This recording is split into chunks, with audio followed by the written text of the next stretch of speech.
Church of God in Christ, where our pastor is Superintendent Aikin.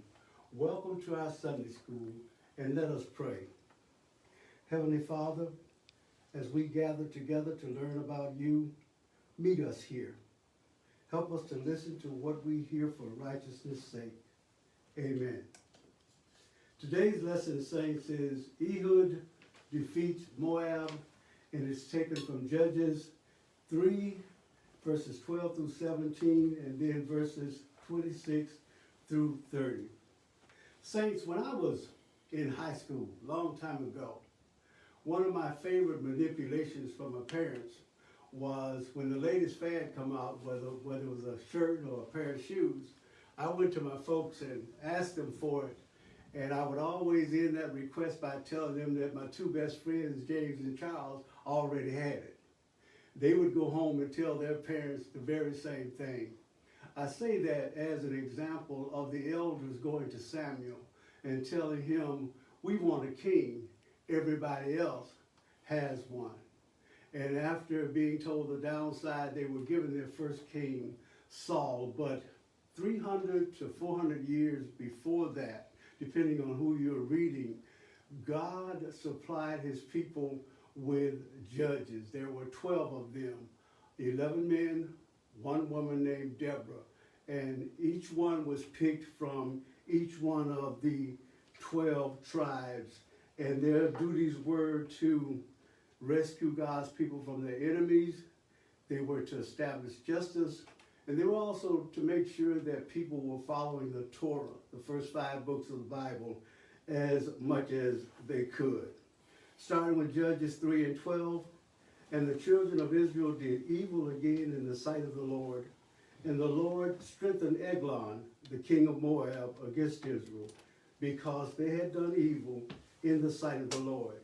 Translated saints, that says, the people of Israel turned once again to their sinful ways, so God helped Eglon, king of Moab, conquer part of Israel at that time.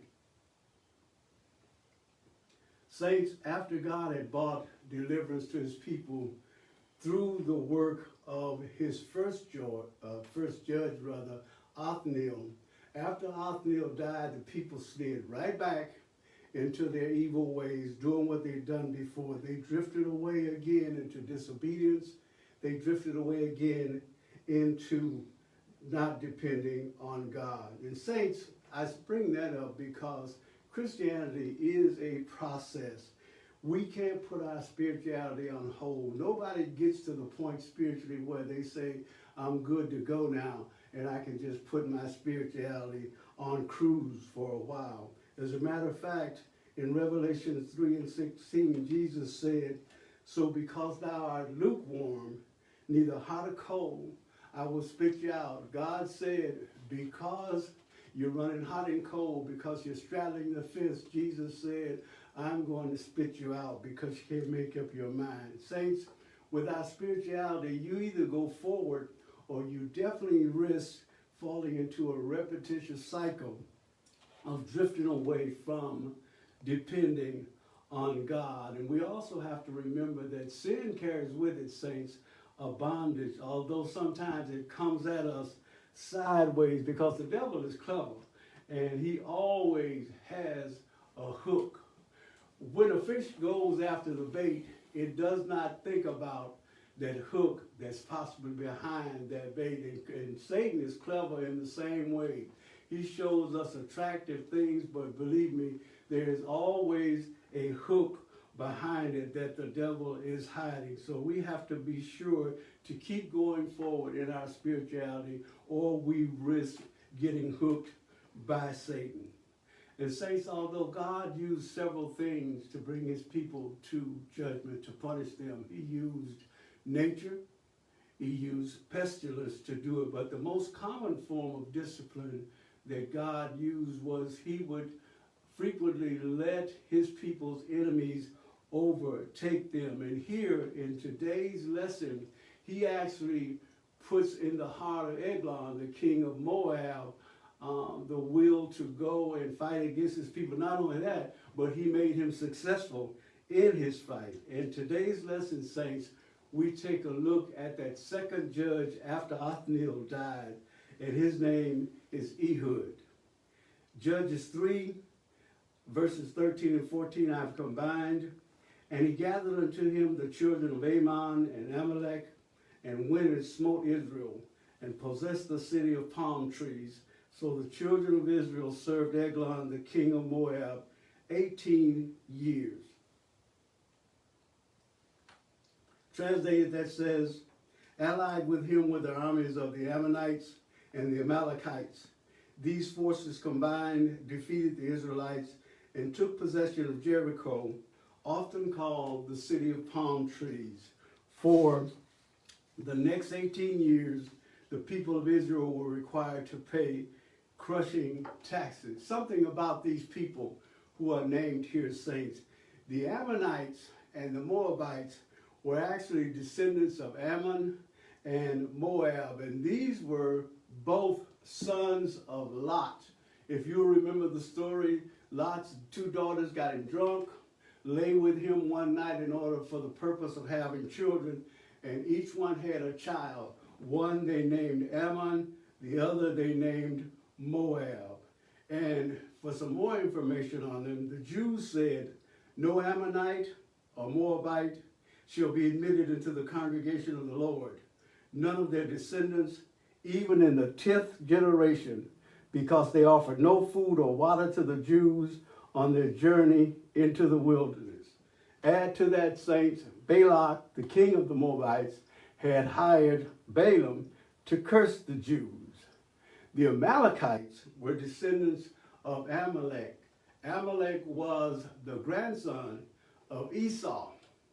Esau raised his grandson Amalek in his house, which means Amalek got a daily dose of hatred from Esau about how his brother Jacob had stolen his birthright. So he grew up hating his relatives because of what his father had taught him all of that while. So Eglon going and gathering together the Ammonites and the Amalekites to fight with him against the Jews was not hard at all, because there was a lot of hate there.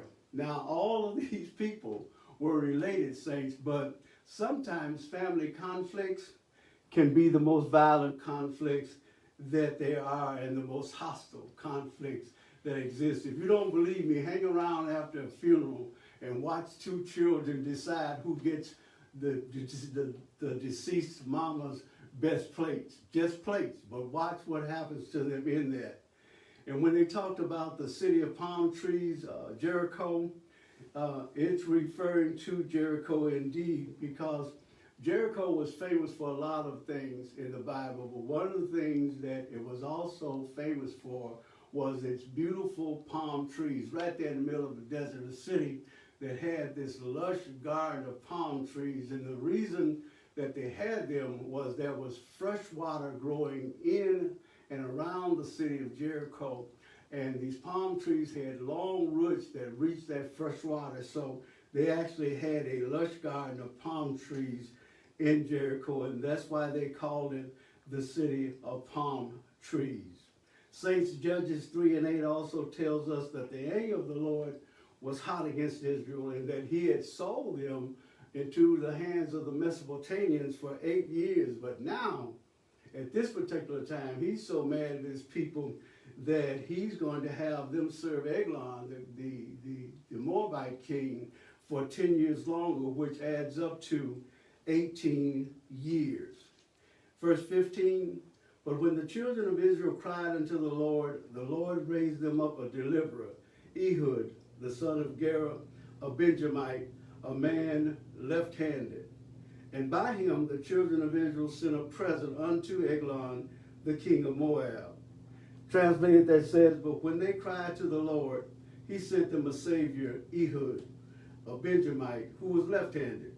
Ehud was also the man chosen to carry Israel's annual tax money to the Moabite capital. After being oppressed, saints, for a long time, and not only oppressed, but humiliated by their sins, God's people begged him for a deliverer. They begged him for forgiveness, and they said, God, please send us somebody to deliver us. And St. Psalms 103:10 tells us, he has not dealt with us after our sins, nor rewarded us according to our iniquities. And I say that to say that God had every right to turn his back on his people. He had every right not to help them, but still instead he responded to them and he gave them a deliverer, and his name was Ehud, and he was left-handed. He was left-handed, and he was from the small tribe of Benjamin. Now, saints, approximately 10% of the people in the world are left-handed, but it was a peculiar thing about the tribe of Benjamin. Being left-handed as a Benjamite was nothing unusual. They had a lot of left-hand people walking around in the tribe of Benjamin. And all of that is significant because the Jews didn't care a lot for anybody who was left-handed. Because when you think about it, the way they looked at it was, my God, everything I mentioned in reference to him and power and all the rest of that, it's on the right. My God has a powerful right hand. Not my God has a powerful left hand, but my God has a powerful right hand. When Jesus ascended, we're told that he went to sit on the right-hand side of his Father because that was the most significant side you could sit on. So the Jews didn't have a lot of love for anybody that was left-handed. Matter of fact, some writers say that they considered it a curse. Now, the Septuagint, which is the Greek version of the Hebrew Bible, it calls Ehud an ambidexter. An ambidexter was a person who could use his right or left hand equally. But the Hebrew description of Hebrew is one that is shut up in his right hand. They still looked at it negatively. What I got out of that, again, saints, among other things, was, isn't it something how we read over and over again that God uses someone to do something really powerful that nobody else thinks should be in that position? There's a big, there's a big difference between Samson and Ehud. There's a big difference, but God always does that, it seems, to show you how really powerful he is. And this present that is spoken of in this verse was not really a present, saints, but rather it was called tribute. And what it was extortion money. In a nutshell, when a king defeated a country and he oppressed them, it was normal that they paid him every year on an annual basis. It was either you pay me the amount of money that I asked you for, or I'm going to hurt you. I'm going to make it hard for you. So annually, there was a yearly tribute paid by Ehud's people to King Eglon to soften him up and to make their bondage easier. Verses 16 and 17 I've combined. But Ehud made a dagger which had 2 edges of a cubit length, and he girded under his raiment upon his right thigh.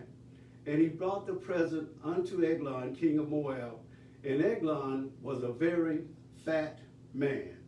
Translated, that says, before he went on his journey, he made himself a double-edged dagger, 18 inches long, and hid it in his clothing, strapped it to his right thigh.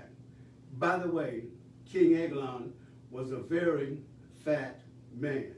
Saints, we're told that what this was a very long knife, and we're told that it was a cubit long, which measures out to 18 inches. And in those days, the way they measured it was they measured from the elbow to the middle finger of the hand. That was what they called a cubit. That's how long that dagger was. It wasn't a dagger to me if it was that long. It was actually a short sword that Ehud had made for himself, and he strapped it to his right thigh. Remember, he's left-handed, so he straps it to his right thigh so that he could get to it quickly before the king could realize what was going on with him. And in this verse, it also talks about his raiment, which means his clothes and they said he wore something that was a military garment called a sargum, and that it ran from his shoulders all the way down to his ankles, and that also it was made of a coat of mail. If you can remember, back in the days of the Knights of the Round Table that we read about, when the Knights of England dressed for war, they also had that coat of mail on, and that was to protect them from being cut too deeply by swords. So it seems that even though Ehud was going to take presents to the king, he was dressed to fight. He was dressed just in case, I guess, he was discovered. He had that coat of mail on in case they were trying to cut him or stab him. And we're told in this particular time and culture also, saints, overweight was a sign of prosperity. Being overweight was a sign of wealth. And it wasn't like today when we have this bulimic fixation on weight, that the skinnier you are, the better you look. Back in those days, the fatter you were, the more it showed that you had money and that you were probably royalty. Excuse me. And the negative side of that for King Eglon was that although he could show off being fat, he couldn't move that quickly, especially when it came to protecting him from bodily harm.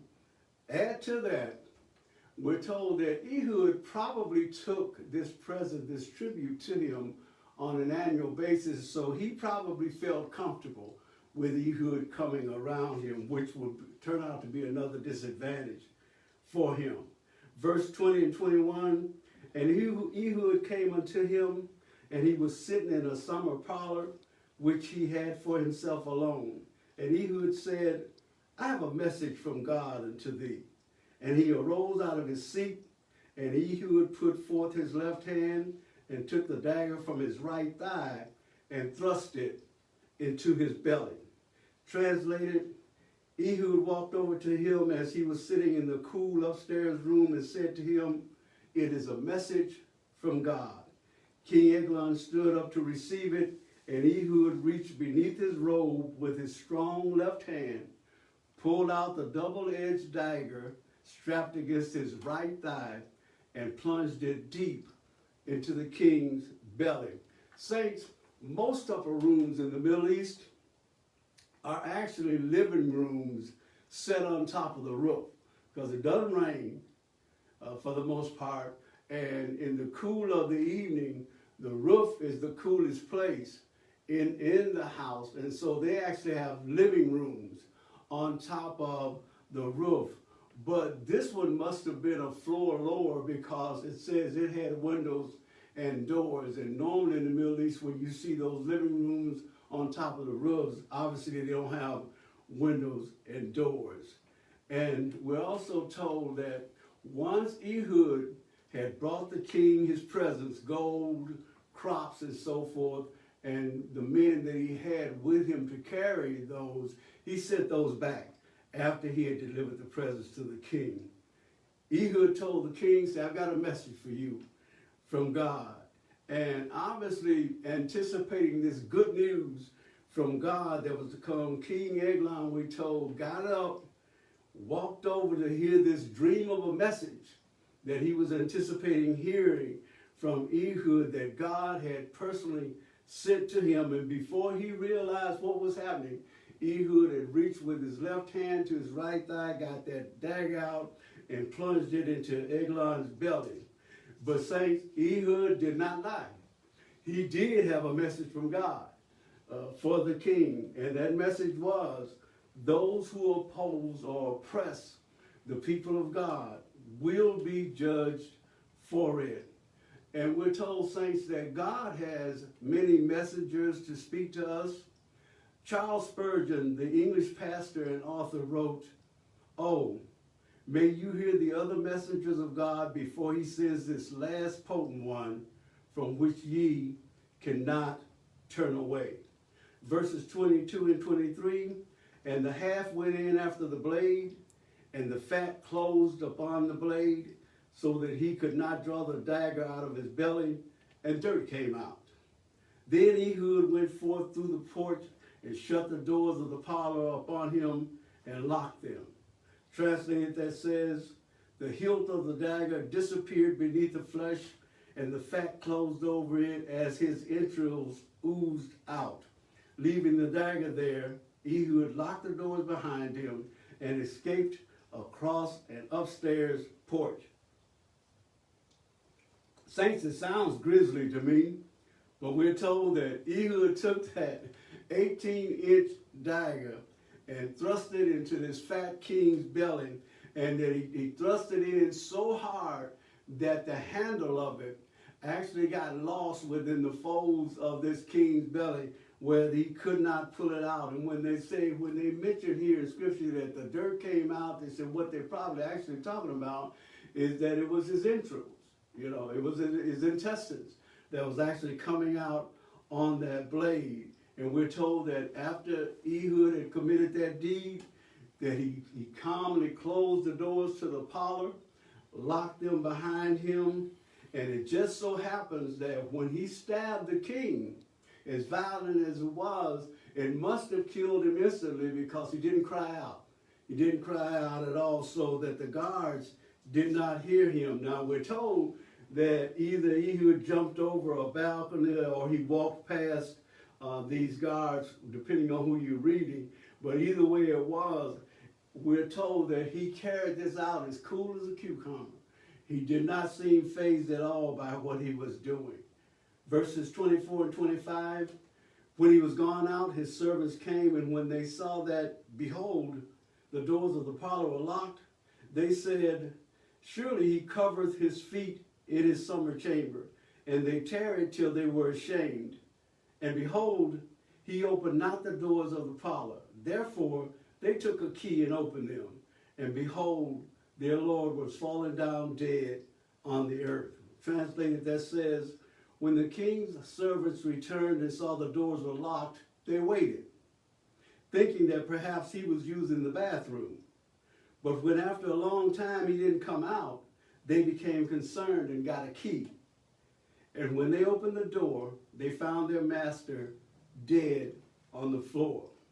Saints, we're told that after Ehud left the package, King Eglon's servants attempted to go back into the parlor to resume their daily duties, but they found out that the parlor doors were closed and they were locked, and they automatically thought, well, he's using the bathroom. So they waited outside in respect for him until he was done. But after a long period of time, they didn't hear any movement. They went and got a key and went in, and when they went in, they found him laying on the floor, dead. Remember, they had no warning because he did not cry out as he was stabbed with that long knife.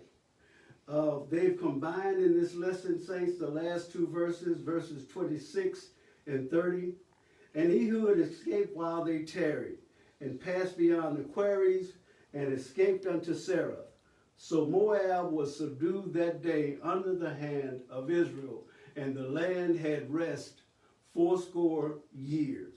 Translated, that says, meanwhile, Ehud had escaped past the quarries of Sarah. When he arrived in the hill country of Ephraim, he blew a trumpet as a call to arms and mustered an army under his command. So Moab was conquered by Israel that day, and the land was at peace for the next 80 years. Meanwhile, saints, we're told that while there was confusion going on, Ehud escaped during that confusion, and the word quarries is up for debate. Most biblical scholars say that quarries defined meant idols or graven images, but there's also at least one suggestion that it was talking about the actual 12-stone monument that was set up when Joshua crossed over the Jordan, that we find in Joshua 4, verses 19 through 24. An interesting thing about those stones in Joshua, those stones were set up in such a way that when grandchildren and great-grandchildren after Joshua would see those stones and ask an adult, what are those? They would be told, oh, those are monuments so that we will always remember crossing over into the promised land. They are a monument of remembrance. And when I read that, saints, I couldn't help think of my two daughters. I have two adult daughters, and they live out of state, but we communicate regularly on this portal thing. We talk to each other almost every day. And we were talking the other night, and they were reminiscing about when they were growing up and what me and their moms did and did not do in terms of raising them. And one of my daughters said, but the one thing that we remember is that whether you were sick or healthy, whether it was sunshiny or a winter blizzard, we remember that you and mom got up and went to work every day. And that passed on to us, you know, without you saying you got to get up and go to work. We watched you, and you were a monument of stones to us. It was a remembrance. And also it was something that they could pass on to their children. When their children says, you know, why do you get up every day whether you're sick or not and go to work? They can honestly tell them, because I have stones of remembrance. I can remember my mother and father doing that. Add to that, saints, I think that one of the things that we can do as Christians, we can leave stones of remembrance for our children, and they're called church pews. We need to figure out how we're going to fill these church pews up again with our children so that the church pews actually turn into stones of remembrance for our children. Now, we're told that when Ehud got to Sarah, this city inside of Ephraim, that he blew a trumpet and gathered all of his people and said, I've just killed the king, and they're in a state of confusion. Come on, let's go, and we can defeat them and get their foot up off our neck. And they did that, and we're told, saints, that they killed 10,000 men. They killed 10,000 men in order to do that. And not only that, we're told that even though they killed 10,000, they really didn't defeat the Moabites completely. But what they did do was beat them bad enough that they never bothered them again. And we're told that this period of peace that they had lasted longer than any peace that existed while the judges were in existence. Saints, Ehud, the most unlikely person to do God's will. Not only the most unlikely person to do it, but also he was the only one of the judges that had the time of peace, that created the time of peace that he created. It lasted a long, long time. Close the book, saints. Thank you for listening. And please stay with us, because our pastor is going to be coming at 11:30 with the message. Again, our website address is GWTEMPLE.com. Our Facebook address is GWTEMPLE.temple. Again, thank you for listening. Be safe, saints.